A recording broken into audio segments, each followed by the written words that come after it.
২২ জানুয়ারি ২০২৫ তারিখে Bangladesh premier league বিপিএল-এর ৩৯তম ম্যাচে Dhaka Capitals Chittagong কিংসকে ৮ উইকেটে পরাজিত করেছে।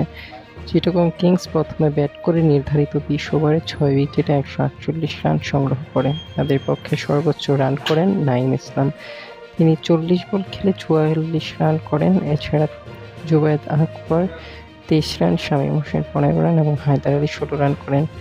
ঢাকার বোলারদের মধ্যে মোসাদ্দেক হোসেন ৩ ওভারে ১৩ রান দিয়ে ৬ উইকেট এবং নাজমুল হোসেন ৩ ওভারে ২৭ রান দিয়ে ২ উইকেট নেন। অন্যদিকে ব্যাটন এবং রানা একটি করে উইকেট নেন। বিপরীতে ঢাকা ক্যাপিটালস ১৮.১ ওভারে ২ উইকেটে ১৪৯ রান সংগ্রহ করে ম্যাচ জিতে যায়।